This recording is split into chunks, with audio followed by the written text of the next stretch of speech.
TVN ਦੇਖਣ ਵਾਲੇ ਸਮੁੱਚੇ ਦਰਸ਼ਕਾਂ ਨੂੰ ਦਵਿੰਦਰ ਸਿੰਘ ਬੈਨੀਪਾਲ ਵੱਲੋਂ ਪਿਆਰ ਅਤੇ ਸਤਿਕਾਰ ਸਹਿਤ ਸਤਿ ਸ਼੍ਰੀ ਅਕਾਲ। ਦ ਬੈਨੀਪਾਲ ਸ਼ੋਅ ਵਿੱਚ ਤੁਹਾਡਾ ਸਭਨਾਂ ਦਾ ਨਿੱਘਾ ਸਵਾਗਤ। ਆਓ ਦੋਸਤੋ, ਕੁਝ ਅਹਿਮ ਖਬਰਾਂ, ਕੁਝ ਅਹਿਮ ਘਟਨਾਵਾਂ ਨੂੰ ਅੱਜ ਦੇ ਪ੍ਰੋਗਰਾਮ ਦੌਰਾਨ ਸ਼ਾਮਲ ਕਰੀਏ। ਡੇਰਾ ਮੁਖੀ ਦੀ ਪਟੀਸ਼ਨ ਤੇ ਅਦਾਲਤ ਨੇ ਪੰਜਾਬ ਸਰਕਾਰ ਤੋਂ ਜਾਂਚ ਰਿਪੋਰਟ ਕੀਤੀ ਤਲਬ। ਸੁਖਦੇਵ ਸਿੰਘ ਢੀਂਡਸਾ ਨੇ ਭਾਜਪਾ ਨਾਲ ਗੱਠਜੋੜ ਤੋਂ ਪਹਿਲਾਂ ਰੱਖੀਆਂ 3 ਸ਼ਰਤਾਂ। ਬਿਕਰਮ ਮਜੀਠੀਆ ਖਿਲਾਫ FIR ਦਰਜ ਕਿਉਂ ਕੀਤੀ ਗਈ, ਰਾਘਵ ਚੱਡਾ ਨੇ ਦੱਸੀ ਅਸਲ ਕਹਾਣੀ। ਵਿਧਾਨ ਸਭਾ ਚੋਣਾਂ ਤੋਂ ਪਹਿਲਾਂ ਮਜੀਠੀਆ ਖਿਲਾਫ FIR ਦਰਜ ਕਰਦੇ ਸਿਆਸੀ ਮਾਇਨੇ ਕੀ, ਕਰਾਂਗੇ ਗੱਲਬਾਤ।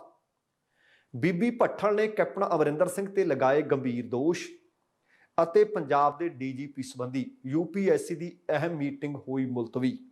ਦੋਸਤੋ, ਇਹ ਕੁਝ ਜਾਣਕਾਰੀਆਂ ਅੱਜ ਦੇ ਪ੍ਰੋਗਰਾਮ ਦੌਰਾਨ ਸ਼ਾਮਲ ਰਹਿਣਗੀਆਂ।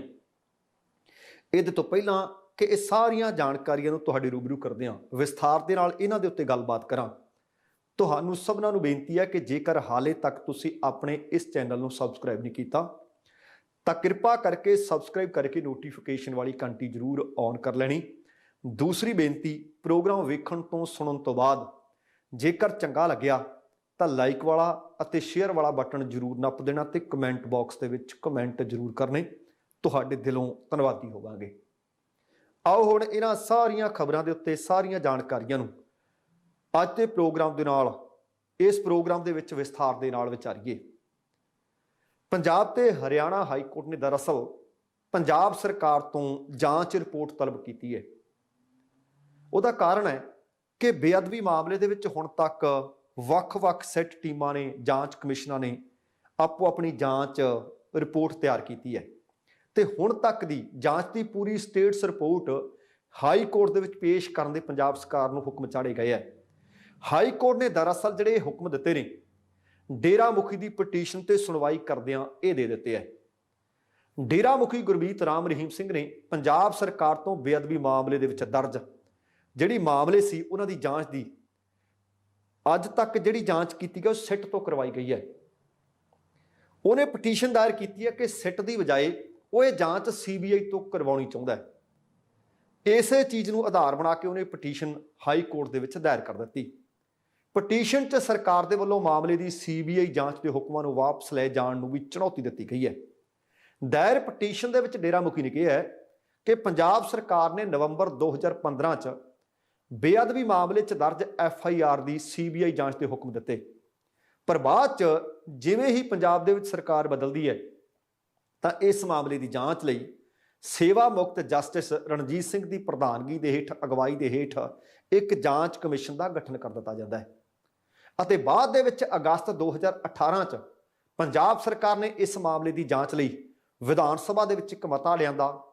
ਮਤਾ ਪਾਸ ਕਰਕੇ ਹੁਕਮ ਵਾਪਸ ਲੈ ਲਏ ਗਏ ਅਤੇ ਡੇਰਾ ਮੁਖੀ ਦਾ ਕਹਿਣਾ ਕਿ ਇਸ ਮਾਮਲੇ ਦੇ ਇੱਕ ਮੁਲਜ਼ਮ ਦੇ ਬਿਆਨਾਂ ਤੋਂ ਬਾਅਦ ਉਹਨਾਂ ਨੂੰ ਪਿਛਲੇ ਸਾਲ ਇਸ ਕੇਸ ਵਿੱਚ ਨਾਮਜ਼ਦ ਕੀਤਾ ਗਿਆ ਅਤੇ ਫਿਰ ਉਹਨਾਂ ਦੇ ਪ੍ਰੋਡਕਸ਼ਨ ਵਾਰੰਟ ਜਾਰੀ ਹੋਏ, ਜਿਸ ਨੂੰ ਰੱਦ ਕਰਦਿਆਂ ਬੀਤੇ ਦਿਨੀ ਪੰਜਾਬ ਤੇ ਹਰਿਆਣਾ ਹਾਈ ਕੋਰਟ ਨੇ ਸਿੱਟ ਨੂੰ ਇਹ ਹੁਕਮ ਦਿੱਤੇ ਸੀ ਕਿ ਪ੍ਰੋਡਕਸ਼ਨ ਵਾਰੰਟ ਤੇ ਲਿਆ ਕੇ ਡੇਰਾ ਮੁਖੀ ਤੋਂ ਪੰਜਾਬ ਦੇ ਵਿੱਚ ਪੁੱਛ ਪੜਤਾਲ ਨਹੀਂ ਕੀਤੀ ਜਾ ਸਕਦੀ, ਪਰ ਸਿੱਟ ਟੀਮ ਸੁਨਾਰੀਆ ਜੇਲ੍ਹ ਵਿੱਚ ਜਾ ਕੇ ਪੁੱਛਗਿੱਛ ਕਰ ਸਕਦੀ ਹੈ ਤੇ ਸਿੱਟ ਟੀਮ ਪੁੱਛਗਿੱਛ ਵਾਸਤੇ ਸੁਨਾਰੀਆ ਜੇਲ੍ਹ ਦੇ ਚੱਕਰ ਵੀ ਲਾਇਆ ਹੀ ਹੈ। ਪਰ ਉਹ ਕਹਿੰਦੇ ਆ ਕਿ ਸਾਨੂੰ ਡੇਰਾ ਮੁਖੀ ਨੇ ਜਾਂਚ ਦੇ ਵਿੱਚ ਕੋਈ ਸਹਿਯੋਗ ਨਹੀਂ ਕੀਤਾ, ਅਸੀਂ ਸਵਾਲ ਕਰਦੇ ਹਾਂ, ਵਿੰਗੇ ਟੇਢੇ ਜਿਹੇ ਜਵਾਬ ਦਿੰਦਾ ਰਿਹਾ। ਪਰ ਡੇਰਾ ਮੁਖੀ ਦਾ ਕਹਿਣਾ ਹੈ ਕਿ ਉਹਨਾਂ ਨੂੰ ਇਸ ਮਾਮਲੇ ਦੇ ਵਿੱਚ ਜਾਣਬੁੱਝ ਕੇ ਫਸਾਇਆ ਜਾ ਰਿਹਾ ਹੈ, ਇਸ ਲਈ ਪੂਰੇ ਮਾਮਲੇ ਦੀ ਨਿਰਪੱਖ ਜਾਂਚ ਜ਼ਰੂਰੀ ਹੈ। ਇਸ ਲਈ ਉਹਨਾਂ ਨੇ ਬੇਅਦਬੀ ਕਾਂਡ ਦੇ ਨਾਲ ਸੰਬੰਧਿਤ FIR ਦੀ ਜਾਂਚ CBI ਤੋਂ ਕਰਵਾਉਣ ਦੇ ਜੋ ਹੁਕਮ ਸਰਕਾਰ ਨੇ ਰੱਦ ਕੀਤੇ ਸੀ, ਉਹਨਾਂ ਨੂੰ ਰੱਦ ਕਰਦਿਆਂ ਇਸ ਮਾਮਲੇ ਦੀ ਜਾਂਚ ਫਿਰ CBI ਤੋਂ ਹੋਵੇ, ਇਹ ਮਾਣਯੋਗ ਅਦਾਲਤ ਤੋਂ ਫਿਰ ਮੰਗ ਕੀਤੀ ਹੈ। ਹੁਣ ਉਹਨਾਂ ਦੀ ਪਟੀਸ਼ਨ ਤੇ ਸੁਣਵਾਈ ਕੀਤੀ। ਸੁਣਵਾਈ ਕਰਦਿਆਂ ਪੰਜਾਬ ਤੇ ਹਰਿਆਣਾ ਹਾਈ ਕੋਰਟ ਨੇ ਆਖ ਦਿੱਤਾ ਕਿ ਹੁਣ ਤੱਕ ਦੀ ਜਿਹੜੀ ਤੁਹਾਡੀ ਜਾਂਚ ਰਿਪੋਰਟ ਹੈ ਉਹਦੀ ਸਾਰੀ ਦੀ ਸਾਰੀ ਸਾਡੇ ਤੱਕ ਸਟੇਟਸ ਰਿਪੋਰਟ ਦਿਓ, ਅਸੀਂ ਵੇਖਣਾ ਚਾਹੁੰਦੇ ਹਾਂ ਕਿ ਕੀ ਸੱਚਮੁੱਚ ਨਿਰਪੱਖ ਜਾਂਚ ਹੋਈ ਹੈ, ਕੀ ਪੱਖਪਾਤੀ ਹੈ। ਪਰ ਮੈਂ ਤੁਹਾਨੂੰ ਦੱਸਦੇ ਹਾਂ ਕਿ ਇਹਦੇ 'ਚ ਕਈ ਸੈੱਟ, ਕਈ ਜਾਂਚ ਕਮਿਸ਼ਨ ਬਣਦੇ ਰਹੇ ਹੈ ਤੇ ਡੇਰਾ ਮੁਖੀ ਅਦਾਲਤਾਂ ਦੇ ਦਰਵਾਜ਼ੇ ਇਸੇ ਕੇਸ ਵਿੱਚ ਨਹੀਂ, ਬੀਤੇ ਦਿਨੀ ਤੁਹਾਡੇ ਨਾਲ ਜ਼ਿਕਰ ਕੀਤਾ ਸੀ कि रणजीत सिंह जिहड़ा किसी वक्त डेरे का मैनेजर होया करदा सी, एक गुमनाम चिट्ठी वायरल हुंदी है। डेरे वालों शक किया गया कि उन्हें अपनी भैन के कोलों ये तत्काली उस वक्त के भाव मुख प्रधानमंत्री उस वक्त के प्रधानमंत्री अटल बिहारी वाजपेयी नूं चिट्ठी लिखवाई, जिहदे तो बाद वो गुस्से का शिकार होया ते उहदा कतल कर दिता गया सी। ਉਹਦੇ ਵਿੱਚ डेरा मुखी ते 4 होर व्यक्तियों ਨੂੰ उम्र कैद ਦੀਆਂ सजावां, बाकी 4 ਨੂੰ 50-50 हज़ार जुर्माना ਅਤੇ डेरा मुखी ਨੂੰ 31 ਲੱਖ ਦਾ जुर्माना ठोकिया गया सी। ਉਹਦੇ खिलाफ भी दरवाजा अदालत का खड़काया गया है। अदालत ने 31 ਲੱਖ के जुर्माने ते फिलहाल रोक लगा दी है ਅਤੇ बाकी मामले की जांच पड़ताल की जाएगी। हुण वेखदे हां कि इन्हां मामलों के विच हाई कोर्ट पंजाब सरकार का फैसला पलटदी है कि जांच दोबारा CBI के हवाले करती है जां फिर सिट जांच करती रहेगी। अगली जिहड़ी खबर है कल दी बीते कुछ घंटियां दी तरथल्ली मचा के रख दी है कि पंजाब के साबका कैबिनेट मंत्री ਅਤੇ श्रोमणी अकाली दल के वड्डे आगू ने बिक्रम सिंह मजीठिया के खिलाफ एक FIR दर्ज हुई है। ਇਹਦੇ सियासी मायने की ने अगे चल के मैं वो भी तुहाडे नाल जानकारी साझी करने की कोशिश करनी है, पर ਉਹਦੇ तो पहला आम आदमी पार्टी के राघव ਚੱਡਾ ने ਇਹਦੀ असल कहानी दसी है, क्योंकि बहुत चर्चित मामला है। पंजाब सरकार के गल भी पिया होया एक ढोल है ਜਿਹੜਾ ਉਹਨੂੰ ਚਾਹੁੰਦਿਆਂ ਜਾਂ ਨਾ ਚਾਹੁੰਦਿਆਂ ਵਜਾਉਣਾ ਵੀ ਪੈ ਰਿਹਾ है। ਚੰਨੀ सरकार के ਵੱਲੋਂ अकाली आगू बिक्रम सिंह मजीठिया के खिलाफ FIR दर्ज की है ਅਤੇ इस FIR दर्ज करने ਨੂੰ ਲੈ ਕੇ आम आदमी पार्टी ने सत्ताधारी कांग्रेस धिर ਨੂੰ ਚੋਣਾਂ ਦਾ ਸਟੰਟ करार दिता है। असल ਦੇ ਵਿੱਚ ਉਹਨਾਂ ਨੇ ਆਪਣੇ ਪਾਰਟੀ ਦੇ ਮੁੱਖ ਦਫ਼ਤਰ ਦੇ ਵਿੱਚ ਇੱਕ ਪੱਤਰਕਾਰਾਂ ਨੂੰ ਸੱਦਿਆ, ਪ੍ਰੈਸ ਮਿਲਣੀ ਕੀਤੀ ਤੇ ਉਹਨਾਂ ਨੂੰ ਸੰਬੋਧਨ ਕਰਦਿਆਂ ਦਿੱਲੀ ਦੇ ਵਿਧਾਇਕ ਵੀ ਨੇ ਅਤੇ ਪੰਜਾਬ ਮਾਮਲਿਆਂ ਦੇ ਕੋ ਇੰਚਾਰਜ ਵੀ ਨੇ ਰਾਘਵ ਚੱਡਾ, ਉਹਨੇ ਦੋਸ਼ ਲਾਇਆ ਕਿ ਇਹਨਾਂ ਨੇ FIR ਦਰਜ ਕੀਤੀ ਹੈ ਕੱਲ।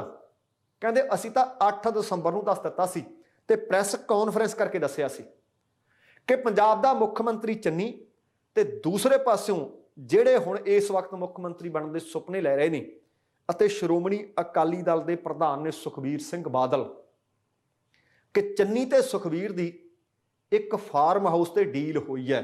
ਉਹ ਕਹਿੰਦੇ ਮੈਂ ਉਦੋਂ ਪੁੱਛਿਆ ਸੀ ਤੁਹਾਨੂੰ ਕਿ ਜਾ ਕੇ ਤੁਸੀਂ ਪੁੱਛੋ ਕਿ ਦੱਸੋ ਜੀ ਮਿਲੇ ਹੋ। ਉਹਦੇ ਤੋਂ ਬਾਅਦ ਸੁਖਬੀਰ ਬਾਦਲ ਨੇ ਕਿਹਾ ਸੀ ਹਾਂ ਅਸੀਂ ਮਿਲੇ ਹਾਂ। ਚੰਨੀ ਸਰਕਾਰ ਕਹਿੰਦੇ ਆਪਣੇ ਚੋਣਾਂ ਦੇ ਫਾਇਦੇ ਦੇ ਵਾਸਤੇ बेहद कमजोर आधार पर मजीठिया के खिलाफ केस दर्ज करू, गिरफ्तारी का ड्रामा करू। ये कहते मैं 8 दसंबर को तुहानूं दस दिता सी। आ कहते उही कुछ हो रहा है। वो कहते मजीठिया के खिलाफ FIR दर्ज करना स्टंटमैन चन्नी का चोण स्टंट है। वो कहते मजीठिया मामले का हल भी उस तरह हो जिस तरह राजा वड़िंग के बस मामले का होया, जिस विच अदालत ने अगले ही दिन बंद कीतियां बसां छड्डण दे आदेश दिते। वो कहते चोणां नेड़े ने, ये सब कुछ देख के चन्नी सरकार ने मजीठिया ते केस दर्ज करके लोगों दी अखां 'च घट्टा पाउण दी कोशिश की है। कहते जेकर सच विच कांग्रेस सरकार ड्रग मामले विच लोगों नूं इंसाफ देना चाहुंदी है ते इंसाफ देना भी चाहिए तां 16 मार्च 2017 उन्होंने वो डेट दी, भाव जिस दिन कांग्रेस सरकार बन गई सी। वो कहते 16 मार्च ते 2017 तो अज तक कोई वड्डी जांच क्यों ना हुई, कोई वड्डी कार्रवाई क्यों ना की गई। हुण कहते लगभग हफ्ता तो एक रहिंदा, 1.5 हफ्ते की सरकार रहिंदी है ते 1.5 हफ्ते च सरकार करू की।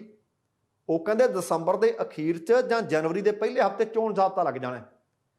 चन्नी सरकार दीयां सारियां शक्तियां खत्म हो जानियां। इहदे वास्ते तुसीं आप अंदाजा लाओ कहते कि चोणां नूं मद्देनज़र रखदे चोणां दे विच लाभ लैण वास्ते कांग्रेस सरकार ने FIR का ड्रामा किया है अते पंजाब दीयां अखां 'च घट्टा पाया है। वो कहते बीते 5 सालां दे विच इह दस्से कांग्रेस सरकार कि नशियां दे खिलाफ किहड़ी वड्डी कार्रवाई कीती, किहड़ी वड्डी जांच कीती। 5 सालां तक कांग्रेसी आगू ने ड्रग माफिया नूं जे कुछ दिता है कहते तां सुरक्षा दित्ती है। चोण जाब्ता लगण तो कुछ दिन पहलां FIR दर्ज करके कांग्रेस कहते लोगों को बेवकूफ बनाने की कोशिश कर रही है, पर वो कहते लोग बेवकूफ बनते नहीं।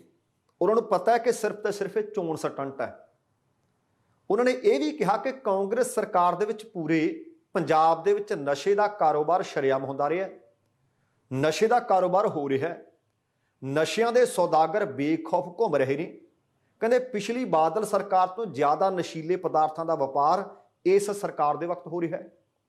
ਕਾਂਗਰਸੀ ਆਗੂ ਸ਼੍ਰੋਮਣੀ ਅਕਾਲੀ ਦਲ ਦੇ ਆਗੂਆਂ ਦੇ ਨਾਲ ਮਿਲ ਕੇ ਸਾਂਝੇਦਾਰੀ ਦੇ ਤਹਿਤ ਪੂਰੇ ਪੰਜਾਬ ਦੇ ਵਿੱਚ ਨਸ਼ੇ ਦਾ ਵਪਾਰ ਕਰ ਰਿਹਾ ਹੈ।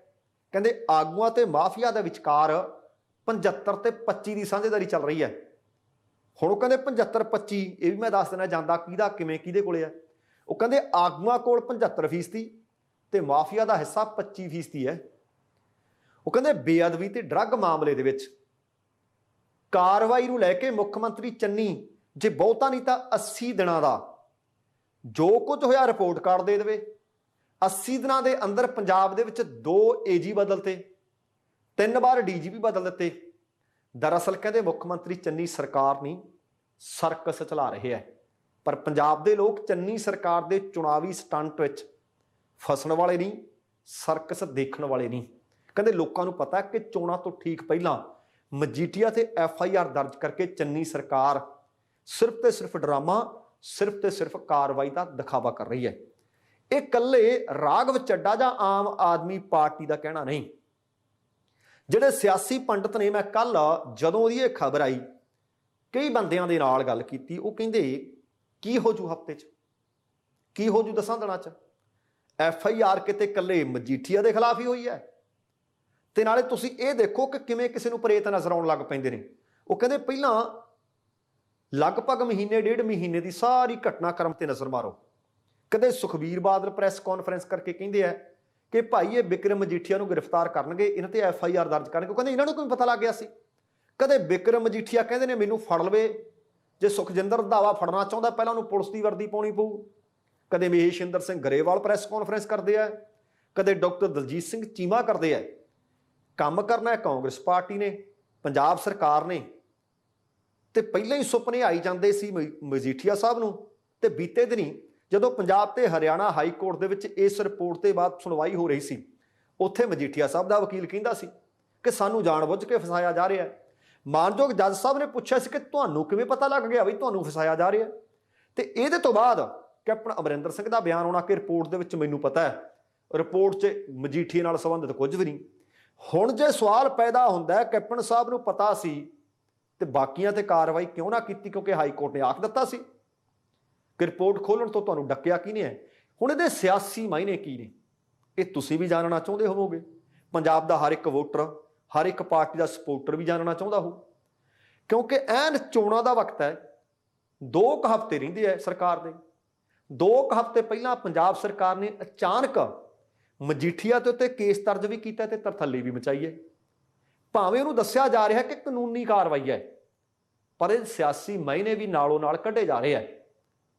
ਤੁਸੀਂ ਜਾਣਦੇ ਹੋ ਕਿ ਪੰਜਾਬ ਦੇ ਸਾਬਕਾ ਉਪ ਮੁੱਖ ਮੰਤਰੀ ਅਤੇ ਸ਼੍ਰੋਮਣੀ ਅਕਾਲੀ ਦਲ ਦੇ ਪ੍ਰਧਾਨ ਸੁਖਬੀਰ ਬਾਦਲ ਦੇ ਮਜੀਠੀਆ ਸਾਹਿਬ ਸਾਲਾ ਸਾਹਿਬ ਲੱਗਦੇ ਹੈ। ਇਸੇ ਕਰਕੇ ਕਾਂਗਰਸ ਇੱਕ ਦਾ ਨਾਲ ਕਈ ਨਿਸ਼ਾਨੇ ਕਰ ਰਹੀ ਹੈ।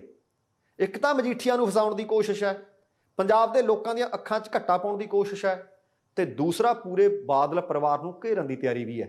ਇਹ ਜ਼ਰੂਰੀ ਨਹੀਂ ਹੁੰਦਾ ਕਿ ਸਿਆਸਤ ਵਿੱਚ ਵੀ ਅਤੇ ਦੰਗਲ ਦੇ ਵਿੱਚ ਵੀ ਕਿ ਜਿਹੜਾ ਵੀ ਦਾ ਭਲਵਾਨ ਮਾਰੇ ਉਹ ਸਿੱਧਾ ਪਵੇ, ਕਈ ਵਾਰੀ ਪੁੱਠਾ ਵੀ ਪੈ ਜਾਂਦਾ ਹੈ। ਦਰਅਸਲ ਚੋਣਾਂ ਦੇ ਵਿੱਚ ਕਿਸੇ ਵੀ ਸਿਆਸੀ ਲੀਡਰ ਨੂੰ ਜਾਂ ਪਾਰਟੀ ਨੂੰ ਆਪਣੀ ਤਸਵੀਰ ਸਾਫ਼ ਰੱਖਣੀ ਬੜੀ ਲਾਜ਼ਮੀ ਹੁੰਦੀ ਹੈ। ਛਵੀ ਬਹੁਤ ਮਹੱਤਤਾ ਰੱਖਦੀ ਹੈ। ਸਿੱਧੂ ਚੰਨੀ ਦੀ ਜੋੜੀ ਨੇ ਮਜੀਠੀਆ ਨੂੰ ਡਰੱਗ ਮਾਮਲੇ 'ਚ ਦੋਸ਼ੀ ਬਣਾ ਕੇ ਸਿੱਧੇ ਅਕਾਲੀ ਦਲ ਤੇ ਤਿੱਖਾ ਹਮਲਾ ਤਾਂ ਜ਼ਰੂਰ ਕਰ ਦਿੱਤਾ ਹੈ।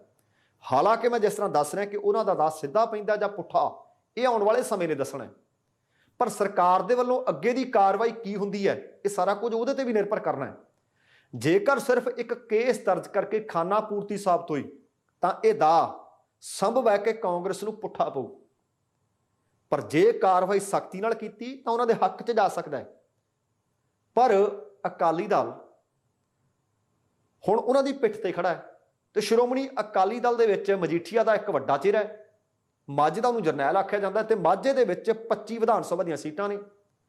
ਸ਼੍ਰੋਮਣੀ ਅਕਾਲੀ ਦਲ ਦੇ ਸਰਪ੍ਰਸਤ ਅਤੇ ਪੰਜਾਬ ਦੇ ਸਾਬਕਾ ਮੁੱਖ ਮੰਤਰੀ ਪ੍ਰਕਾਸ਼ ਸਿੰਘ ਬਾਦਲ ਇਸ ਵਕਤ ਤਕਰੀਬਨ ਸਰਗਰਮ ਸਿਆਸਤ ਤੋਂ, ਰਾਜਨੀਤੀ ਤੋਂ ਲਾਂਭੇ ਹੁੰਦੇ ਜਾ ਰਹੇ ਹੈ। ਤੇ ਇਸ ਵਕਤ ਫਿਰ ਸ਼੍ਰੋਮਣੀ ਅਕਾਲੀ ਦਲ ਦੇ ਵੱਡੇ ਲੀਡਰ ਕੌਣ ਨੇ? ਪ੍ਰਧਾਨ ਨੇ ਸ਼੍ਰੋਮਣੀ ਅਕਾਲੀ ਦਲ ਦੇ ਸੁਖਬੀਰ ਬਾਦਲ ਤੇ CM ਦਾ ਚਿਹਰਾ ਵੀ ਉਹ ਨੇ। ਤੇ ਉਹਨਾਂ ਤੋਂ ਦੂਸਰੇ ਸਥਾਨ ਤੇ ਜੇਕਰ ਕੋਈ ਆਉਂਦਾ ਹੈ ਤਾਂ ਉਹ ਵਿਕਰਮ ਮਜੀਠੀਆ ਹੈ। ਫਿਰ ਚੋਣਾਂ ਤੋਂ ਪਹਿਲਾਂ ਵਿਕਰਮ ਮਜੀਠੀਆ ਤੇ ਕੇਸ ਦਰਜ ਕਰਨਾ ਅਕਾਲੀ ਦਲ ਦੀਆਂ ਮੁਸ਼ਕਲਾਂ ਜ਼ਰੂਰ ਵਧਾਉਂਦਾ ਹੈ। ਚੋਣਾਂ ਦੇ ਵਿੱਚ 1 ਜਾਂ 2 ਹਫ਼ਤਿਆਂ ਦਾ ਐਲਾਨ ਹੋਣਾ ਬਾਕੀ ਹੈ। ਇਸ ਵਾਸਤੇ ਹੁਣ ਜਦੋਂ ਵੀ ਚੋਣ ਪ੍ਰਚਾਰ ਤੇ ਬਾਦਲ ਪਰਿਵਾਰ ਜਾਂ ਸ਼੍ਰੋਮਣੀ ਅਕਾਲੀ ਦਲ ਨਿਕਲੂ, ਜਿੱਥੇ ਉਹਨੇ ਆਫੈਂਸਿਵ ਹੋਣਾ ਸੀ ਹੁਣ ਉਹਨੂੰ ਡਿਫੈਂਸਿਵ ਹੋਣਾ ਪਊ। ਬਾਦਲ ਪਰਿਵਾਰ ਨੂੰ ਮਜੀਠੀਆ ਤੇ ਹੋਏ ਇਸ ਕੇਸ ਦੀਆਂ, ਇਸ FIR ਦੀਆਂ ਹੁਣ ਸਫਾਈਆਂ ਦੇਣੀਆਂ ਪੈਣਗੀਆਂ। ਪਾਰਟੀ ਦਾ ਫੋਕਸ ਜਿਹੜਾ ਪ੍ਰਚਾਰ ਤੇ ਰਹਿਣਾ ਸੀ, ਸਰਕਾਰ ਨੂੰ ਮੌਜੂਦਾ ਨੂੰ ਘੇਰਨ ਤੇ ਰਹਿਣਾ ਸੀ, ਹੁਣ ਆਪਣੇ ਆਪ ਨੂੰ ਬਚਾਉਣ ਤੇ ਵੀ ਰਹੂ। ਲੀਡਰ ਸਫਾਈਆਂ ਦਿਆ ਕਰਨਗੇ। ਧਿਆਨ ਹੁਣ ਇਹਦੇ ਤੇ ਵੀ ਕੇਂਦਰਿਤ ਰੱਖਣਾ ਪਊ, ਕਿਉਂਕਿ ਜੇਕਰ ਇਤਿਹਾਸ ਤੇ ਝਾਤ ਮਾਰੀਏ ਤਾਂ ਸਾਲ 2017 ਦੇ ਵਿੱਚ ਜਿਹੜੀਆਂ ਪੰਜਾਬ ਵਿਧਾਨ ਸਭਾ ਦੀਆਂ ਚੋਣਾਂ ਹੋਈਆਂ, ਉਸ ਵਕਤ 2 ਵੱਡੇ ਮੁੱਦਿਆਂ ਨੇ ਸ਼ਰਮਨਾਕ ਹਾਰ ਪੱਲੇ ਪਾਈ ਸੀ ਸ਼੍ਰੋਮਣੀ ਅਕਾਲੀ ਦਲ ਤੇ ਭਾਜਪਾ ਦੇ। ਉਸ ਵਕਤ ਬੇਅਦਬੀ ਤੇ ਨਾਲ ਆ ਡਰੱਗ ਦਾ ਵੱਡਾ ਮੁੱਦਾ ਸੀ। ਵੋਟਰਾਂ ਦੀ ਸਖਤ ਨਾਰਾਜ਼ਗੀ ਝੱਲਣੀ ਪਈ, ਜਿਸ ਕਰਕੇ 2 ਟਰਮਾਂ ਦੀ ਸੱਤਾਧਾਰੀ ਧਿਰ ਅਕਾਲੀ ਤੇ ਭਾਜਪਾ ਨੂੰ ਕਰਾਰੀ ਹਾਰ ਦੇਖਣੀ ਪਈ। ਤੇ ਦੂਸਰੇ ਪਾਸੇ ਕਾਂਗਰਸ ਪਾਰਟੀ ਦੀ ਸ਼ਾਨਦਾਰ ਜਿੱਤ ਅਤੇ ਆਮ ਆਦਮੀ ਪਾਰਟੀ ਪਹਿਲੀ ਵਾਰੀ ਚੋਣ ਲੜਦੀ ਹੈ ਅਤੇ ਚੋਣਾਂ ਦੇ ਵਿੱਚ ਵਿਰੋਧੀ ਧਿਰ ਦਾ ਦਰਜਾ ਪ੍ਰਾਪਤ ਕਰਦੀ ਹੈ, ਜਦੋਂ ਕਿ ਦੂਸਰੇ ਪਾਸੇ ਅਕਾਲੀ ਭਾਜਪਾ ਗੱਠਜੋੜ ਅਫੀਸ਼ੀਅਲ ਆਪੋਜੀਸ਼ਨ ਪਾਰਟੀ ਵੀ ਨਹੀਂ ਸੀ ਬਣ ਸਕਿਆ। ਤੇ ਹੁਣ ਚੋਣਾਂ 2022 ਦੀਆਂ ਐਨ ਬਰੂਹਾਂ ਤੇ ਖੜੀਆਂ ਨੇ। ਤਕਰੀਬਨ 2-2.5 ਮਹੀਨਿਆਂ ਦੇ ਵਿੱਚ ਸਰਕਾਰ ਕਿਹਦੀ ਬਣਨੀ ਹੈ ਕਿਹਦੀ ਨਹੀਂ ਬਣਨੀ ਪੰਜਾਬ ਦੇ ਵੋਟਰਾਂ ਨੇ ਤੈਅ ਕਰ ਦੇਣਾ। ਤੇ ਸ਼੍ਰੋਮਣੀ ਅਕਾਲੀ ਦਲ ਦੇ ਸਾਹਮਣੇ ਇੱਕ ਵਾਰ ਫਿਰ ਤੋਂ ਉਹੀ ਮੁੱਦੇ 2017 ਵਾਲੇ 5 ਸਾਲ ਪਹਿਲਾਂ ਵਾਲੇ ਉਹ ਦੈਂਤ ਬਣ ਕੇ ਖੜ ਗਏ ਆ। ਇਸ ਵਾਰ ਭਾਜਪਾ ਵੀ ਉਹਨਾਂ ਦੇ ਨਾਲ ਨਹੀਂ। ਸੁਖਬੀਰ ਬਾਦਲ ਅਤੇ ਅਕਾਲੀ ਦਲ ਦੇ ਸਾਹਮਣੇ ਉਹੀ ਮੁੱਦੇ ਸਾਲ 5 ਲੰਘ ਚੁੱਕੇ ਨੇ। ਜਿਹੜੇ ਸਵਾਲਾਂ ਦਾ ਜਵਾਬ ਸਾਲ 2017 ਵਿੱਚ ਉਹਨਾਂ ਕੋਲੋਂ ਦਿੱਤਾ ਨਹੀਂ ਸੀ ਗਿਆ, ਆ 2022 ਚ ਫਿਰ ਉਹੀ ਸਵਾਲ ਉਹਨਾਂ ਨੂੰ ਹੋਣਗੇ। ਤੇ ਇਸ ਵਕਤ ਚੰਨੀ ਸਰਕਾਰ ਨੇ ਇਹ ਵੀ ਦੱਸਣ ਦੀ ਕੋਸ਼ਿਸ਼ ਕੀਤੀ ਹੈ ਕਿ ਕੈਪਟਨ ਅਮਰਿੰਦਰ ਸਿੰਘ ਤੇ ਅਕਾਲੀਆਂ ਦੀ ਜਿਹੜੇ ਦੋਸ਼ ਲਾਉਂਦੇ ਸੀ ਨਵਜੋਤ ਸਿੰਘ ਸਿੱਧੂ ਕਿ 25-75 ਚੱਲੀ ਜਾਂਦਾ ਹੈ, ਇਸੇ ਵਜ੍ਹਾ ਕਰਕੇ ਉਹਨਾਂ ਨੇ ਕੋਈ ਠੋਸ ਕਾਰਵਾਈ ਨਹੀਂ ਸੀ ਕੀਤੀ। ਤੇ ਲੋਕ ਚੰਨੀ ਤੇ ਸਿੱਧੂ ਤੋਂ ਇਹ ਉਮੀਦ ਵੀ ਰੱਖਦੇ ਸੀ ਤੇ ਉਹਨਾਂ ਨੇ ਦੱਸਣ ਦੀ ਕੋਸ਼ਿਸ਼ ਵੀ ਕੀਤੀ ਹੈ ਕਿ ਸਾਡਾ ਮੈਚ ਕੋਈ ਫਿਕਸ ਮੈਚ ਨਹੀਂ। ਨਵਜੋਤ ਸਿੰਘ ਸਿੱਧੂ ਨੇ ਜਦੋਂ ਇਹ FIR ਦਰਜ ਹੋਈ ਹੈ ਉਹਦੇ ਤੋਂ ਬਾਅਦ ਕਈ ਟਵੀਟ ਵੀ ਕੀਤੇ ਹੈ। ਟਵੀਟ ਕਰਕੇ ਉਹ ਕਹਿੰਦੇ ਇਹ ਇੱਕ ਹਜੇ ਪਹਿਲਾ ਕਦਮ ਹੈ। ਇਹ ਉਹਨਾਂ ਲੋਕਾਂ ਦੇ ਮੂੰਹ ਤੇ ਚਪੇੜ ਹੈ। ਇਸ਼ਾਰਾ ਉਹਨਾਂ ਦਾ ਕੈਪਟਨ ਅਮਰਿੰਦਰ ਸਿੰਘ ਵੱਲ ਸੀ। ਕਹਿੰਦੇ ਉਹਨਾਂ ਦੇ ਮੂੰਹ ਤੇ ਚਪੇੜ ਹੈ ਜਿਨ੍ਹਾਂ ਨੇ ਕਈ ਸਾਲਾਂ ਤੱਕ ਇਸ ਗੰਭੀਰ ਮੁੱਦੇ ਤੇ ਕੁਝ ਨਹੀਂ ਕੀਤਾ, ਸਿਰਫ ਤੇ ਸਿਰਫ ਸੁੱਤੇ ਰਹੇ। ਅਤੇ ਨਾਲ ਹੀ ਪੰਜਾਬ ਦੇ ਇਸ ਵਕਤ ਦੇ ਕਾਰਜਕਾਰੀ DGP ਚੱਟੋਪਧਿਆਏ ਦੀ ਪਿੱਠ ਵੀ ਥਾਪੜੀ। ਉਹ ਕਹਿੰਦੇ ਆਹ ਨਤੀਜਾ ਇਮਾਨਦਾਰ ਅਫਸਰਾਂ ਨੂੰ ਕਮਾਂਡ ਦੇਣ ਦਾ। ਕੁਝ ਹੀ ਦਿਨਾਂ ਦੇ ਵਿੱਚ ਉਹਨਾਂ ਨੇ ਨਤੀਜਾ ਸਾਹਮਣੇ ਲਿਆ ਕੇ ਰੱਖ ਦਿੱਤਾ। ਹੁਣ ਵੇਖੋ, ਹੁਣ ਅਗਲਾ ਸਵਾਲ ਹੈ ਕਿ ਕੀ ਉਹਨਾਂ ਦੀ ਗ੍ਰਿਫਤਾਰੀ ਸੰਭਵ ਹੈ, ਕਿੰਨੀ ਛੇਤੀ ਸੰਭਵ ਹੈ। ਇਸ ਪਾਸੇ ਕਦਮ ਵਧਾਏ ਜਾਣਗੇ। ਹੁਣ ਇਸ ਗੱਲ ਨੇ ਤੈਅ ਕਰਨਾ ਹੈ ਕਿ ਇਹ ਦਾ ਕਾਂਗਰਸ ਪਾਰਟੀ ਨੂੰ ਸਿੱਧਾ ਪੈਂਦਾ ਹੈ ਜਾਂ ਇਹ ਦਾ ਪੁੱਠਾ ਪੈਂਦਾ ਹੈ। ਤੇ ਅਗਲੇ ਗੰਭੀਰ ਦੋਸ਼ ਲਾ ਦਿੱਤੇ ਹੈ ਬੀਬੀ ਰਾਜਿੰਦਰ ਕੌਰ ਭੱਠਲ ਨੇ ਪੰਜਾਬ ਦੇ ਸਾਬਕਾ ਮੁੱਖ ਮੰਤਰੀ ਕੈਪਟਨ ਅਮਰਿੰਦਰ ਸਿੰਘ ਤੇ। ਪਾਰਟੀ ਇੱਕੋ ਹੀ ਹੋਇਆ ਕਰਦੀ ਸੀ ਜਿਸ ਵਕਤ ਦੇ ਉਹਨਾਂ ਨੇ ਇਹ ਦੋਸ਼ ਹੁਣ ਪ੍ਰੈਸ ਦੇ ਸਾਹਮਣੇ ਰੱਖੇ ਆ। ਅਸਲ ਦੇ ਵਿੱਚ ਸਾਬਕਾ ਮੁੱਖ ਮੰਤਰੀ ਬੀਬੀ ਰਾਜਿੰਦਰ ਕੌਰ ਭੱਠਲ ਨੇ ਪੰਜਾਬ ਦੇ ਸਾਬਕਾ ਮੁੱਖ ਮੰਤਰੀ ਕੈਪਟਨ ਅਮਰਿੰਦਰ ਸਿੰਘ ਤੇ ਲਾਏ ਨੇ ਗੰਭੀਰ ਦੋਸ਼। ਬੀਬੀ ਭੱਠਲ ਕਹਿੰਦੇ ਕੈਪਟਨ ਨੇ ਸਾਲ 2002 ਦੇ ਵਿੱਚ ਮੁੱਖ ਮੰਤਰੀ ਬਣਨ ਸਮੇਂ ਉਹਨਾਂ ਨੂੰ ਫਸਾਉਣ ਦੇ ਵਾਸਤੇ ਲੱਖਾਂ ਹਜ਼ਾਰਾਂ ਨਹੀਂ ਸਗੋਂ ਕਰੋੜਾਂ ਰੁਪਏ, ਬਹੁਤ ਵੱਡੇ ਦੋਸ਼ ਲਾਏ ਉਹਨਾਂ ਨੇ। ਕਹਿੰਦੇ ਕਰੋੜਾਂ ਰੁਪਏ ਉੱਚ ਅਫਸਰਾਂ ਨੂੰ ਉਹਨਾਂ ਤੇ ਪਰਚਾ ਦਰਜ ਕਰਵਾਉਣ ਵਾਸਤੇ ਦਿੱਤੇ। ਹੁਣ ਆ ਪਹਿਲੀ ਖਬਰ ਦੇ ਨਾਲ ਹੀ ਮੈਂ ਇਹ ਖਬਰ ਕਿਉਂ ਜੋੜੀ ਹੈ ਕਿ ਜੇਕਰ ਪਰਚੇ ਪੈਸੇ ਦੇ ਕੇ ਹੁੰਦੇ ਨੇ ਤਾਂ ਫਿਰ ਕੱਲ ਨੂੰ ਬੀਬੀ ਭੱਠਲ ਵਾਲਾ ਇਹ ਬਿਆਨ ਅਕਾਲੀ ਵੀ ਵਰਤਣਗੇ ਕਿ ਆ ਦੇਖੋ ਬੀਬੀ ਭੱਠਲ ਤੁਹਾਡੀ ਪਾਰਟੀ ਦੀ ਵੱਡੀ ਲੀਡਰ ਹੈ, ਪੰਜਾਬ ਦੀ ਸਾਬਕਾ ਮੁੱਖ ਮੰਤਰੀ ਹੈ, ਜੇ ਉਹ ਇਸ ਤਰ੍ਹਾਂ ਦੇ ਦੋਸ਼ ਲਾ ਸਕਦੀ ਹੈ ਤਾਂ ਸਾਨੂੰ ਵੀ ਕਹਿਣਾ ਸੁਖਾਲਾ ਹੈ ਕਿ ਭਾਈ ਕਿਤੇ ਇੰਝ ਹੀ ਵਿਕਰਮ ਮਜੀਠੀਆ ਤੇ ਤਾਂ ਨਹੀਂ ਪਰਚਾ ਦਰਜ ਕਰ ਦਿੱਤਾ। ਪਰ ਬੀਬੀ ਭੱਠਲ ਕਹਿੰਦੀ ਕਰੋੜਾਂ ਰੁਪਏ ਦਿੱਤੇ ਇਸ ਕਰਕੇ ਕਿ ਉਹ ਮੁੱਖ ਮੰਤਰੀ ਬਣਨ ਦੇ ਵਾਸਤੇ ਕੈਪਟਨ ਦੇ ਰਾਹ ਦਾ ਰੋੜਾ ਨਾ ਬਣ ਸਕਣ। ਬੀਬੀ ਭੱਠਲ ਨੇ ਦਰਅਸਲ ਇਹ ਜਿਹੜੀਆਂ ਗੱਲਾਂ ਬਾਤਾਂ ਕੀਤੀਆਂ ਨੇ ਰਾਮੇਵਾਲੀ ਖੂਹੀ ਚੌਂਕ ਤੋਂ ਇੱਕ ਥਾਣਾ ਰੋਡ ਦੇ ਤੱਕ ਨਵੀਂ ਸੜਕ ਦਾ ਨੀਂਹ ਪੱਥਰ ਰੱਖਣ ਵਾਸਤੇ ਪਹੁੰਚੇ ਸੀ।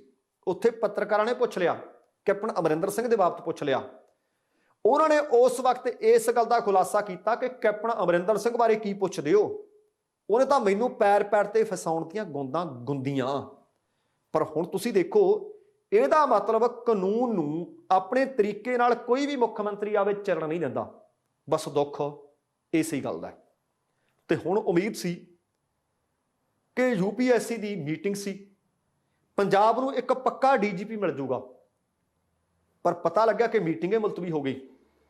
पंजाब दा रैगूलर डीजीपी नियुक्त कौन होवे, उहदे वास्ते अफसरां दा एक पैनल तीन अफसरां दा नाम दिता जाऊ।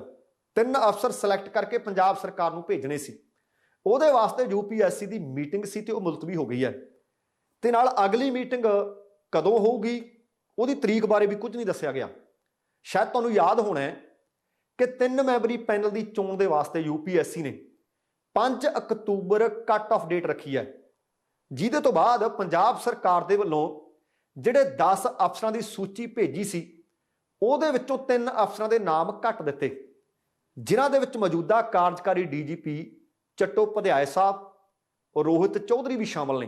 पर जिहड़ी हुण जानकारी मिल रही है कि यूपीएससी की मीटिंग इस करके मुलतवी हुई है क्योंकि पंजाब सरकार ने एक बार फिर तो यूपीएससी को पहुंच की है, बेनती की है कि कट ऑफ डेट 30 सितंबर मनी जाए, 5 अक्तूबर ना मनी जाए। क्योंकि पंजाब सरकार ने 30 सितंबर को पहली बारी अपनी सूची भेजी सी। उस सूची के मुताबक चट्टोपाध्याय ते रोहित चौधरी दोवें योग्यता पूरी करते हैं।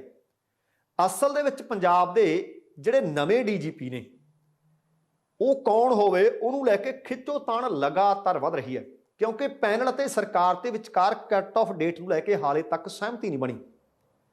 यूपीएससी दिनकर गुप्ता नूं उन्हां दे अहुदे तो हटाउण तो बाद तरीक नूं कट ऑफ डेट मन रही है, पर पंजाब सरकार कह रही है नहीं, 30 सितंबर दे हिसाब नाल फैसला लिया जावे। हुण जेकर पंजाब सरकार दी चली तो चट्टोपाध्याय साहब पक्के डीजीपी बन सकते हैं, तो जे यूपीएससी अपनी गल ते अड़ी रही तो फिर वीके भंवरा साहब पंजाब के नवे डीजीपी हो सकते हैं। दसना बनता है कि यूपीएससी पैनल के विच पंजाब के चीफ सैकटरी अनिरुद्ध तिवाड़ी भी ने अते एडिशनल चीफ सैकटरी होम भी ने। इत्थे मैं ये भी दस दियां कि जदों कैप्टन अमरिंदर सिंह मुख्यमंत्री के अहुदे तो लांभे हुंदे आ, उहदे तो बाद सरकार नवीं बनती है चन्नी साहब की अगवाई दे विच, ते नवीं सरकार बनते सारी डीजीपी दिनकर गुप्ता छुट्टी ते जाते हैं। सरकार ने इसी दौरान 30 सितंबर को 10 अफसरों का एक पैनल भेजा, जिस दे विचों यूपीएससी ने 3 अफसरों को शॉर्ट लिस्ट करके पंजाब सरकार को भेजना है, जिहदे विचों एक अफसर को पंजाब का डीजीपी नियुक्त किया जाऊगा। पर यूपीएससी का कहना है कि जिहड़ा पैनल भेजा गया, जदों पैनल भेजा गया उदों तो पंजाब के डीजीपी का उहदा खाली है नहीं सी। उस वक्त दिनकर गुप्ता नियुक्त सी ते सिर्फ वो छुट्टी ते गए सी, अते सरकार ने दिनकर गुप्ता नूं 5 अक्तूबर को अहुदों लांभे किया है। इस करके कट ऑफ डेट 5 अक्तूबर बनती है, 30 सितंबर नहीं बनती। हुण जेकर ये मैं तुहानूं दसना चाहुंदा कि जेकर 5 अक्तूबर डेट मन्नी जाती है तो जिहड़े इस वक्त कार्यकारी डीजीपी चट्टोपाध्याय ने वो इस लिस्ट तो बाहर होंगे। उसका कारण है कि जिन्हों भी डीजीपी लाउणा है उसका कार्यकाल 6 महीने का रहना चाहिए, तो डीजीपी चट्टोपाध्याय का कार्यकाल 31 मार्च 2022 को समाप्त हो रहा है। पर परमानेंट डीजीपी वास्ते नियमां दे अनुसार किसी भी अफसर को जिन्होंने डीजीपी के अहुदे ते तैनात करना है उसका कार्यकाल घट्टो घट्ट 6 महीने की म्याद हले रखदा होवे, म्याद उहदी रहिंदी होवे। इस करके जे कट ऑफ डेट 30 सितंबर मान ली गई तो चट्टोपाध्याय साहब ये शर्त पूरी करते हैं, तो सीनियोरिटी के हिसाब नाल भी चट्टोपाध्याय साहब, दिनकर गुप्ता ते वीके भंवरा इस सूची में रह सकते हैं। पर जेकर 5 अक्तूबर कट ऑफ डेट मान ली गई तो चट्टोपाध्याय साहब इस रेस के विचों बाहर और उन्हों का कार्यकाल फिर 6 महीने तो घट हो जाना है। हुण सीनियोरिटी भी उन्होंने बनती है। हुण वेखना होएगा कि इस पैनल के विच जिहड़ा हुण पेच फस गया 5 अक्तूबर या 30 सितंबर वाला, कि इस पैनल के विच सहमति बनती है, पंजाब सरकार नाल यूपीएससी सहमत होंदी है या नहीं, हुण फैसला इस मसले ते अड़िया होया है ते लमकिया होया है। पर अगली जिहड़ी खबर है ये भी पंजाब दीयां चोणां दे नाल संबंधित खबर है। ਪੰਜਾਬ ਦੇ ਸਾਬਕਾ ਮੁੱਖ ਮੰਤਰੀ ਕੈਪਟਨ ਅਮਰਿੰਦਰ ਸਿੰਘ ਨੇ ਬੀਤੇ ਦਿਨੀ ਭਾਰਤੀ ਜਨਤਾ ਪਾਰਟੀ ਦੇ ਨਾਲ ਆਪਣਾ ਚੋਣ ਗੱਠਜੋੜ ਕਰ ਲਿਆ। ਸ਼ਰੇਆਮ ਖੁੱਲ੍ਹ ਮਖੁੱਲੇ ਉਹਨਾਂ ਨੇ ਤੇ ਇਸ ਗੱਲ ਦਾ ਐਲਾਨ ਕਰ ਦਿੱਤਾ ਹੈ। ਪਰ ਦੂਸਰੇ ਪਾਸੇ ਸ਼੍ਰੋਮਣੀ ਅਕਾਲੀ ਦਲ ਸੰਯੁਕਤ ਸੁਖਦੇਵ ਸਿੰਘ ਢੀਂਡਸਾ ਕਿ ਉਹ ਵੀ ਉਹਨਾਂ ਦੇ ਨਾਲ ਮਿਲ ਕੇ ਚੋਣਾਂ ਲੜਨਗੇ ਜਾਂ ਨਹੀਂ। ਹਾਲਾਂਕਿ ਗੱਠਜੋੜ ਤੋਂ ਪਹਿਲਾਂ ਸੁਖਦੇਵ ਸਿੰਘ ਢੀਂਡਸਾ ਨੇ ਕੇਂਦਰ ਸਰਕਾਰ ਦੇ ਸਾਹਮਣੇ ਪਤਾ ਲੱਗਿਆ ਕਿ 3 ਮੰਗਾਂ ਰੱਖੀਆਂ ਨੇ ਤੇ ਭਾਜਪਾ ਦੇ ਨਾਲ ਸੰਭਾਵੀ ਗੱਠਜੋੜ ਦਾ ਹਿੱਸਾ ਬਣਨ ਦੇ ਵਾਸਤੇ ਸੁਖਦੇਵ ਸਿੰਘ ਢੀਂਡਸਾ ਨੇ ਪੰਜਾਬ ਦੀਆਂ 3 ਅਹਿਮ ਮੰਗਾਂ ਦਾ ਜ਼ਿਕਰ ਕੀਤਾ ਹੈ। ਹਾਲਾਂਕਿ ਇਹ ਗੱਲ ਪੱਕੀ ਹੋ ਚੁੱਕੀ ਹੈ ਕਿ ਉਹ ਚੋਣ ਉਹਨਾਂ ਨਾਲ ਮਿਲ ਕੇ ਲੜਨਗੇ। ਜਿਹੜੀਆਂ 3 ਅਹਿਮ ਮੰਗਾਂ ਨੇ ਉਹਨਾਂ 'ਚ ਸਿੱਖ ਕੈਦੀਆਂ ਦੀ ਰਿਹਾਈ ਉਹਨਾਂ ਨੇ ਦੱਸਿਆ, ਚੰਡੀਗੜ੍ਹ ਪੰਜਾਬ ਨੂੰ ਮਿਲੇ ਅਤੇ ਪੰਜਾਬ ਨੂੰ ਇੱਕ ਵੱਡਾ ਆਰਥਿਕ ਪੈਕੇਜ ਮਿਲੇ। ਭਾਜਪਾ ਹਾਈ ਕਮਾਂਡ ਅਤੇ ਮੋਦੀ ਸਰਕਾਰ ਦੇ ਅੱਗੇ ਉਹਨਾਂ ਨੇ ਇਹ 3 ਮੰਗਾਂ ਰੱਖ ਦਿੱਤੀਆਂ ਨੇ। ਢੀਂਡਸਾ ਸਾਹਿਬ ਕਹਿੰਦੇ ਕਿ ਭਾਜਪਾ ਨਾਲ ਗੱਠਜੋੜ ਦੇ ਬਾਬਤ ਅੰਤਮ ਫੈਸਲਾ ਸਾਡਾ ਨਹੀਂ ਹੋਇਆ, ਭਾਵੇਂ ਕੈਪਟਨ ਅਮਰਿੰਦਰ ਸਿੰਘ ਨੇ ਕਈ ਮੌਕਿਆਂ ਤੇ ਆਖਿਆ ਕਿ ਫੈਸਲਾ ਹੋ ਚੁੱਕਿਆ ਹੈ। ਇਸੇ ਸੰਬੰਧੀ ਉਹ ਕਹਿੰਦੇ ਸਾਡੀ ਪਾਰਟੀ ਦੇ ਆਗੂ ਜਲਦ ਇਕੱਠੇ ਹੋਣਗੇ ਅਤੇ ਅੰਤਮ ਫੈਸਲਾ ਕਰ ਲੈਣਗੇ। ਉਹ ਕਹਿੰਦੇ ਪੰਜਾਬ ਦੇ ਇਹ ਗੰਭੀਰ ਮੁੱਦੇ ਨੇ, ਇਹ ਮੁੱਦੇ ਸਾਨੂੰ ਉਠਾਉਣੇ ਵੀ ਚਾਹੀਦੇ ਆ ਅਤੇ ਇਹਨਾਂ ਦਾ ਹੱਲ ਵੀ ਹੋਣਾ ਚਾਹੀਦਾ ਤੇ ਸਾਡੀ ਇਹ ਨੈਤਿਕ ਜ਼ਿੰਮੇਵਾਰੀ ਵੀ ਹੈ। ਪੰਜਾਬ ਦੇ ਵਿੱਚ ਆਪਣੀ ਸਿਆਸੀ ਪਕੜ ਮਜ਼ਬੂਤ ਕਰਨ ਦੇ ਵਾਸਤੇ ਇਹ ਦੱਸਣਾ ਬਣਦਾ ਹੈ ਕਿ ਭਾਜਪਾ ਪੰਜਾਬੀਆਂ ਦੀਆਂ ਦੁੱਖ ਦੀਆਂ ਰਗਾਂ ਤੇ ਹੱਥ ਰੱਖ ਸਕਦੀ ਹੈ। ਇਹਨਾਂ ਵਿੱਚੋਂ ਕਈ ਮੰਗਾਂ ਮੰਨ ਸਕਦੀ ਹੈ ਕਿਉਂਕਿ ਪੰਜਾਬੀਆਂ ਦੀਆਂ ਇਹ ਗੰਭੀਰ ਸਮੱਸਿਆਵਾਂ ਨੇ। ਇਹਨਾਂ ਸਮੱਸਿਆਵਾਂ ਦੀ ਜਾਣਕਾਰੀ ਲੈ ਕੇ ਮੋਦੀ ਸਰਕਾਰ ਚੋਣ ਜ਼ਾਬਤਾ ਲਾਗੂ ਹੋਣ ਤੋਂ ਪਹਿਲਾਂ ਉਮੀਦ ਹੈ ਕੋਈ ਵੱਡਾ ਫੈਸਲਾ ਕਰ ਸਕਦੀ ਹੈ। ਪੰਜਾਬ ਚੋਣਾਂ ਨੂੰ ਲੈ ਕੇ ਪਾਰਟੀ ਦੀ ਗੰਭੀਰਤਾ ਦਾ ਅੰਦਾਜ਼ਾ ਇਸ ਗੱਲ ਤੋਂ ਵੀ ਲਾਇਆ ਜਾ ਸਕਦਾ ਹੈ ਕਿ ਭਾਜਪਾ ਨੇ ਵਿਧਾਨ ਸਭਾ ਚੋਣਾਂ ਤੋਂ ਪਹਿਲਾਂ ਸਾਰੀਆਂ ਸੀਟਾਂ ਲਈ ਨਿਯੁਕਤ ਇੰਚਾਰਜ ਕਰ ਦਿੱਤੇ ਹੈ ਤੇ ਇੰਚਾਰਜਾਂ ਨੇ ਆਪਣੀ ਡਿਊਟੀ ਸੰਭਾਲ ਕੇ ਲੋਕਾਂ ਦੀ ਨਬਜ਼ ਪਰਖਣੀ ਸ਼ੁਰੂ ਕਰ ਦਿੱਤੀ ਹੈ। ਪੰਜਾਬ ਭਾਜਪਾ ਜਿਹੜੀ ਇਸ ਵਕਤ ਚੋਣਾਂ ਨੂੰ ਕਾਫੀ ਅਹਿਮੀਅਤ ਦੇ ਰਹੀ ਹੈ ਪੰਜਾਬ ਦੇ ਵਿੱਚ, ਤੇ ਉਹਨਾਂ ਦੀ ਕੇਂਦਰੀ ਜਥੇਬੰਦੀ ਉਹਨਾਂ ਦੇ ਅੱਗੇ ਕੁਝ ਅਹਿਮ ਮੰਗਾਂ ਪਤਾ ਲੱਗਿਆ ਕਿ ਭਾਜਪਾ ਦੀ ਪੰਜਾਬ ਦੀ ਲੀਡਰਸ਼ਿਪ ਨੇ ਵੀ ਰੱਖੀਆਂ ਨੇ ਤੇ ਉਹਨਾਂ ਨੂੰ ਉਹ ਮੰਗਾਂ ਪੂਰੀਆਂ ਕਰਨ ਦੇ ਵਾਸਤੇ ਅਪੀਲ ਵੀ ਕਰ ਰਹੇ ਨੇ। ਤੇ ਭਾਜਪਾ ਸੂਬਾ ਦੇ ਕਾਰਜਕਾਰਨੀ ਇੱਕ ਮੈਂਬਰ ਨੇ, ਉਹਨਾਂ ਦਾ ਨਾਮ ਹੈ ਵਿਨੋਦ ਗੁਪਤਾ। ਵਿਨੋਦ ਗੁਪਤਾ ਨੇ ਦੱਸਿਆ ਕਿ ਪੰਜਾਬ ਦੇ ਵਪਾਰੀਆਂ ਤੇ ਕਿਸਾਨਾਂ ਦੇ ਕਰਜ਼ੇ ਦਾ ਮੁੱਦਾ ਕੇਂਦਰੀ ਜਥੇਬੰਦੀ ਕੋਲ ਅਸੀਂ ਵੀ ਉਠਾਇਆ, ਪ੍ਰਧਾਨ ਮੰਤਰੀ ਮੋਦੀ ਨੂੰ ਇਸ ਹੱਲ ਕਰਵਾਉਣ ਦੀ ਬੇਨਤੀ ਵੀ ਕੀਤੀ ਹੈ ਅਤੇ ਇਹਦੇ ਤੋਂ ਇਲਾਵਾ ਕੇਂਦਰੀ ਮੰਤਰੀ ਪਿਊਸ਼ ਗੋਇਲ ਅਤੇ ਮੀਨਾਕਸ਼ੀ ਲੇਖੀ ਨੇ ਮੰਡੀ ਗੋਬਿੰਦਗੜ੍ਹ ਅਤੇ ਲੁਧਿਆਣਾ ਦੇ ਵਪਾਰੀਆਂ ਨਾਲ ਸਮੱਸਿਆਵਾਂ ਦੀ ਜਾਣਕਾਰੀ ਲੈਣ ਵਾਸਤੇ ਮੁਲਾਕਾਤ ਵੀ ਕੀਤੀ ਹੈ ਅਤੇ ਕਹਿੰਦੇ ਸਾਨੂੰ ਉਮੀਦ ਹੈ ਕਿ ਮੋਦੀ ਸਰਕਾਰ ਜਲਦੀ ਇਹਨਾਂ ਸਮੱਸਿਆਵਾਂ ਦਾ ਹੱਲ ਕਰੇਗੀ। ਹੁਣ ਜੇ ਇਹ ਵੱਡੀਆਂ ਮੰਗਾਂ ਨੇ, ਪ੍ਰਧਾਨ ਮੰਤਰੀ ਸਾਹਿਬ ਉਚੇਚੇ ਤੌਰ ਤੇ ਪੰਜਾਬ ਆ ਕੇ ਇਹਨਾਂ ਨੂੰ ਹੱਲ ਕਰਨ ਦਾ ਵਾਅਦਾ ਕਰ ਦਿੰਦੇ ਨੇ, ਐਲਾਨ ਕਰ ਦਿੰਦੇ ਨੇ, ਤਾਂ ਹੋ ਸਕਦਾ ਹੈ ਕਿ ਭਾਰਤੀ ਜਨਤਾ ਪਾਰਟੀ ਦੇ ਪਾਲੇ ਵਿੱਚ ਕੁਝ ਹੋਰ ਲੀਡਰ ਸੱਤਾਧਾਰੀ ਅਤੇ ਵਿਰੋਧੀਆਂ ਦੇ ਜਾ ਕੇ ਬੈਠ ਜਾਣ। ਤੇ ਇਹਦੇ ਨਾਲ ਹੀ ਮੈਂ ਇੱਕ ਹੋਰ ਅਹਿਮ ਖਬਰ ਹੈ ਉਹ ਜ਼ਿਕਰ ਕਰਨਾ ਚਾਹੁੰਦਾ ਕਿ ਬੰਗਲਾ ਸਾਹਿਬ ਦੇ ਮਾਨਯੋਗ ਗ੍ਰੰਥੀ ਸਾਹਿਬ ਉਹਨਾਂ ਨੇ ਵੀ ਕਥਾ ਕਰਦਿਆਂ ਭਾਰਤ ਦੇ ਪ੍ਰਧਾਨ ਮੰਤਰੀ ਨਰਿੰਦਰ ਮੋਦੀ ਹੋਰਾਂ ਦੀਆਂ ਸਿਫਤਾਂ ਦੇ ਪੁਲ ਬੰਨੇ ਨੇ। ਉਹ ਕਹਿੰਦੇ 1984 ਦੇ ਵਿੱਚ ਜਿਨ੍ਹਾਂ ਨੇ ਅਕਾਲ ਤਖਤ ਸਾਹਿਬ ਢਹਿ ਢੇਰੀ ਕੀਤਾ, ਹਰਮੰਦਰ ਸਾਹਿਬ ਦੇ ਗੋਲੀਆਂ ਮਾਰੀਆਂ, ਸੈਂਕੜੇ ਸਿੰਘ ਸਿੰਘਣੀਆਂ ਸ਼ਹੀਦ ਕਰ ਦਿੱਤੇ, ਇੱਥੋਂ ਤੱਕ ਕਿ ਗੁਰੂ ਗ੍ਰੰਥ ਸਾਹਿਬ ਸ਼ਹੀਦ ਕਰ ਦਿੱਤੇ, ਗੋਲੀਆਂ ਲੱਗੀਆਂ। ਦਿੱਲੀ ਦੇ ਵਿੱਚ ਜਿਉਂਦੇ ਸਿੱਖਾਂ ਨੂੰ, ਬੀਬੀਆਂ ਨੂੰ, ਬੱਚੀਆਂ ਨੂੰ ਬੇਪਤ ਕੀਤਾ, ਕਿਤੇ ਗਲਾਂ 'ਚ ਟਾਇਰ ਪਾਰ ਕੇ ਸਾੜ ਦਿੱਤਾ ਗਿਆ। ਉਹ ਕਹਿੰਦੇ ਉਹਨੇ ਅਜੇ ਤੱਕ ਮਾਫੀ ਨਹੀਂ ਮੰਗੀ। ਪਰ ਕਹਿੰਦੇ ਤੁਸੀਂ ਦੇਖੋ ਕਿ ਗੁਰੂ ਨਾਨਕ ਦੇਵ ਜੀ ਦੇ ਗੁਰਪੁਰਬ ਵਾਲੇ ਦਿਨ ਨਰਿੰਦਰ ਮੋਦੀ ਨੂੰ ਪਤਾ ਹੈ ਕਿ ਉਹ ਕਿੱਡਾ ਗੁਰੂ ਹੈ। ਉਹ ਕਹਿੰਦੇ ਉਹਨਾਂ ਨੂੰ ਇਹ ਵੀ ਪਤਾ ਹੈ ਕਿ ਕਿਸਾਨਾਂ ਦਾ ਕਿੱਡਾ ਵੱਡਾ ਦੁੱਖ ਹੈ। ਕਹਿੰਦੇ ਉਹਨਾਂ ਨੇ ਕਿਹਾ ਮੈਂ ਦਿਲੋਂ ਮੁਆਫੀ ਮੰਗਦਾ। ਉਹ ਕਹਿੰਦੇ ਇਸ ਕਰਕੇ ਭਾਰਤ ਦੇ ਪ੍ਰਧਾਨ ਮੰਤਰੀ ਸਾਡੇ ਦਰਦ ਨੂੰ ਸਮਝਦੇ ਆ। ਹੁਣ ਇਸ ਗੱਲ ਦੇ ਵੀ ਵੱਖੋ ਵੱਖ ਸਿਆਸੀ ਮਾਇਨੇ ਨਿਕਲਦੇ ਆ ਕਿ 19 ਤੋਂ ਲੈ ਕੇ ਅੱਜ ਤੱਕ ਤਕਰੀਬਨ 1 ਮਹੀਨੇ ਤੋਂ ਜ਼ਿਆਦਾ ਸਮਾਂ ਹੋ ਗਿਆ ਹੈ ਕਿ ਗ੍ਰੰਥੀ ਸਾਹਿਬ ਨੂੰ ਅੱਜ ਚੇਤਾ ਆਇਆ ਕਿ ਉਹ ਦਿਲ ਦੇ ਵਿੱਚੋਂ ਇਹ ਦਰਦ ਮਹਿਸੂਸ ਕਰਦੇ ਆ, ਜਾਂ ਕਿਹਾ ਗਿਆ ਜਾਂ ਕਹਾਇਆ ਗਿਆ। ਫਿਰ ਕਿਸ ਦਿਨ ਬੀਤੇ ਦਿਨ ਪ੍ਰੋਗਰਾਮ ਪੰਜਾਬ ਬੋਲਦਾ ਦੇ ਵਿੱਚ ਇਸ ਖਬਰ ਦੀ ਚੀਰ-ਫਾੜ ਕਰਾਂਗੇ, ਪਰ ਹੁਣ ਇਹਦੇ ਨਾਲ ਹੀ ਸਮੇਂ ਦੀ ਸਮਾਪਤੀ ਹੈ। ਤੁਹਾਨੂੰ ਬੇਨਤੀ ਹੈ ਕਿ ਜੇਕਰ ਪ੍ਰੋਗਰਾਮ ਚੰਗਾ ਲੱਗਿਆ ਕਿਰਪਾ ਕਰਕੇ ਲਾਈਕ ਅਤੇ ਸ਼ੇਅਰ ਕਰਨ ਦੇ ਵਿੱਚ ਢਿੱਲ ਨਾ ਰੱਖਿਓ। ਤੇ ਦੂਸਰੀ ਬੇਨਤੀ, ਜੇਕਰ ਹਾਲੇ ਤੱਕ ਤੁਸੀਂ ਆਪਣੇ ਇਸ ਚੈਨਲ ਨੂੰ ਸਬਸਕ੍ਰਾਈਬ ਨਹੀਂ ਕੀਤਾ ਤਾਂ ਕਿਰਪਾ ਕਰਕੇ ਸਬਸਕ੍ਰਾਈਬ ਕਰਕੇ ਨੋਟੀਫਿਕੇਸ਼ਨ ਵਾਲੀ ਘੰਟੀ ਜ਼ਰੂਰ ਨੱਪ ਲੈਣੀ। ਤੁਹਾਡੇ ਦਿਲੋਂ ਧੰਨਵਾਦੀ ਹੋਵਾਂਗੇ। ਸਮਾਂ ਸਮਾਪਤ ਹੈ। ਜਾਣ ਤੋਂ ਪਹਿਲਾਂ ਕਹਾਂਗਾ, ਜ਼ਿੰਦਗੀ ਜਿੰਦਾ ਦਿਲੀ ਦਾ ਨਾਮ ਹੈ। ਦਵਿੰਦਰ ਸਿੰਘ ਬੈਨੀਪਾਲ ਨੂੰ ਆਗਿਆ ਦਿਓ। ਸਤਿ ਸ਼੍ਰੀ ਅਕਾਲ ਤੇ ਰੱਬ ਰਾਖਾ।